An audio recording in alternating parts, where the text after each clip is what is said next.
Hey guys, Drifter here. Welcome to Modern Warfare in Depth. In today's episode, I have some good news for you, which is that the Grau has finally been nerfed, and there's some other patch notes we can talk about as well. Most notably, after the huge patch last night, a new sniper rifle has been released. It's called the Rytec AMR. It's roughly analogous to the real-life Barrett 50 cal, and it's a lot like the Barrett 50 cal from Modern Warfare and Modern Warfare 2.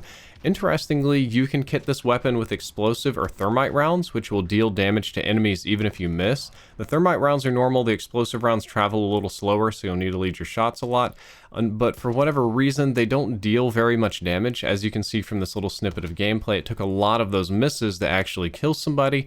However, based on some of the videos I've seen on the internet, they shred vehicles in Warzone. So I've got a whole new in-depth to do on that and figure out the anti-vehicle properties of this weapon, but I think it's going to be fun. Let's talk about the main event today, which is the Grau Nerf. The long-range damage on the Grau got reduced by 1 point. It was 23, it is now 22. That's not likely to be something that you will notice, but it might cause you to get one less shot to kill at long ranges, depending on how much health the enemy started with, or how they're healing, or their armor plate situation, or if you're getting headshots or not. But it is a nerf that can cause you to require one more shot to kill, just kind of depending. A bigger and more important nerf is that the overall range of the weapon was reduced by approximately 20% for the base Grau. It's not exactly 20, it's like 15, 18, 21 for high, medium, and low damage ranges, but it's roughly 20 across the board, so you lost a fifth of your range. And there have been some nerfs to the very popular Archangel barrel as well. The original range on the Archangel barrel, or max damage range, was 47 meters. It has now been reduced down to 41 meters, which is a pretty significant range reduction. But this barrel also has had its recoil increased, so it no longer is the laser that it used to be. And that's what I wanted to jump in next, is the Grau recoil tests. The first image here is of the base Grau with no attachments. You can see that it is somewhat less consistent in the after, but the recoil is overall very similar. It seems actually to have a slightly less predictable horizontal wobble to it, but it also follows less of a weird like C-shaped pattern. So very minor nerf there. I don't think a lot of people are going to notice that. The next one is with the Grau with the Archangel barrel, and you will see the Archangel barrel actually has a little bit more vertical recoil. The recoil is a little bit less consistent for the first 3 shots, or 4 or 5 of them actually. If you take a look, the initial cluster is much wider spread on the after photo, and the after photo again has slightly less predictable side-to-side wobble. What might be more interesting is the Grau with the Archangel barrel and no stock. This one has no stock. They're a little trimmed off there so you can still see the recoil patterns. But you'll notice that this very popular Grau setup with Archangel and no stock is significantly worse after the patch than before the patch. I mean, before the patch it was pretty consistent. Now it's a little bit of a mess. And then finally, the last thing I wanted to show you is that the no stock attachment, and specifically on the Grau, adds a whole lot of aiming instability or iron sight wobble, which can mess up your recoil and just generally make it harder for you to acquire targets at longer ranges. In my opinion, this is a mostly Warzone specific nerf for the most popular Grau setup. The Archangel barrel isn't quite as strong, but it is still quite strong. The Grau is a little bit less strong, but still very strong. But more specifically, the no stock attachment, which we'll talk about a little bit more later, is not nearly as good. So running Archangel and no stock is probably not going to be the meta class for much longer, though the Grau may stay meta. Let's talk about the MP5 Nerf as well. It got a roughly 10% damage reduction across all the things, roughly. The 9mm rounds got their range reduced from 10 meters to 9 meters, which you probably won't notice, and the 10mm rounds got their range reduced from 12 meters to 9 meters for their maximum damage ranges. And again, that's the 3-shot ranges on the screen right there. You're not likely to notice that. You might, but maybe outside of CDL, it's not going to make very much difference.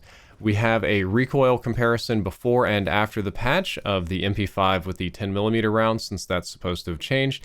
And pretty similar, you see slightly less consistent, slightly wider first shots on the right than the left. And I don't think this is something that a whole lot of people are going to notice or care about, again, outside of professional players. The AK47 got a slight buff. Its aim down sights time was reduced from 283 milliseconds down to 250 milliseconds, which makes it feel slightly snappier. It's still not a crazy fast gun, but it's a little bit less punishing in its handling overall, and it might be easier for me to kit in Warzone to do more interesting things with. The FAL now has a one-shot headshot potential in close quarters combat.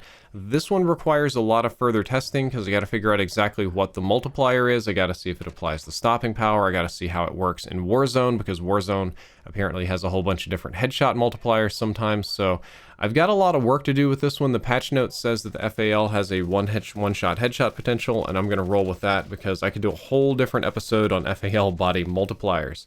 The Mark II carbine, or cowboy, man, you can tell how tired I'm making this like 8 in the morning.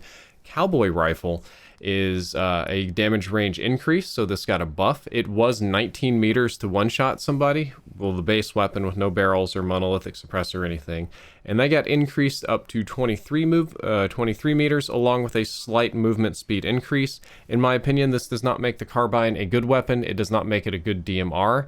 It makes it maybe slightly more usable in regular multiplayer. Maybe in regular multiplayer, you'll be less likely to get a few of those random, I can't believe they didn't die body shots, but for Warzone and for long-range combat, it's still not a great weapon. Starting ammo and max ammo were changed for a whole variety of weapons. The CR56 AMAX M67 rounds, the 458 SOCOM rounds, and the Striker 45 hollow rounds all got their starting and max ammo capacities changed.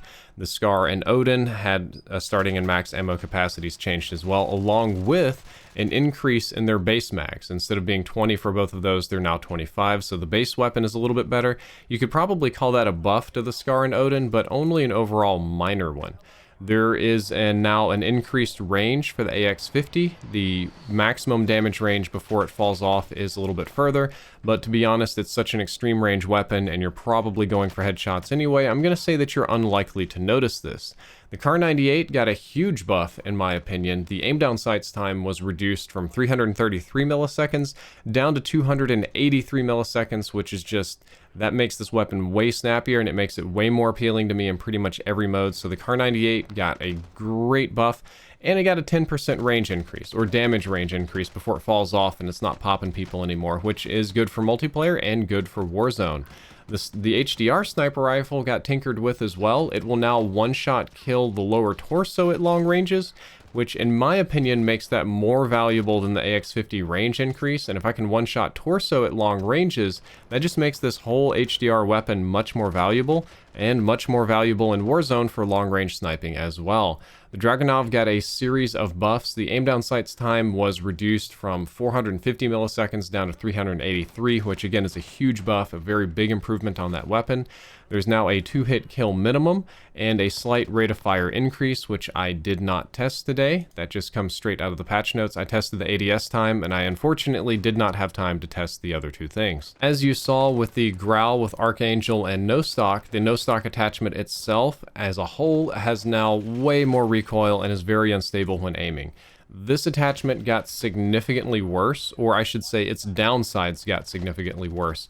It's going to kick more with every weapon, and it's going to be very, very wobbly, along with changing the shape and size of your iron sights. So No Stock, which wasn't particularly appealing to me, is now much less appealing overall as a whole. Shotgun slugs got a pretty major overhaul. The projectile that comes out of the shotgun, the slug itself, is much faster. The aim down sight spread is reduced because if you remember, slugs used to not go where you were aiming. Sometimes they would go out of your barrel sideways or up or down or something like that. That's tighter now. They've done some things to hip fire to make it a little bit better. They have increased the range on the maximum damage of the slugs, and they've added more multipliers to lower torso and lower body so that you have a chance to deal more damage or get one hits within certain ranges in those areas. So slugs should be overall a lot better.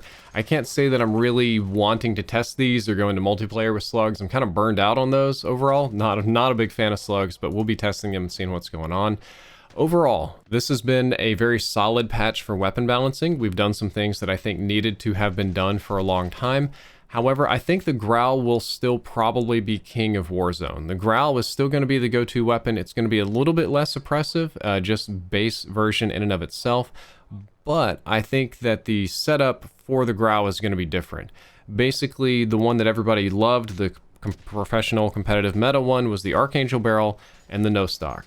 Both of those received significant nerfs, so I especially think in the case of No Stock it's going to be much less appealing, and I think that the Grau class you're going to see people rock with is Grau with Merc foregrip or Commando foregrip, and people are just going to take the stock off and put the grip on, and it's going to go back to being the weapon that it was for most players, though the downside there is that you won't have the move speed bonus, and you'll be aiming down sights significantly slower, so it won't be quite as snappy up close, and I think that is an entirely acceptable and just fine and dandy nerf to the weapon.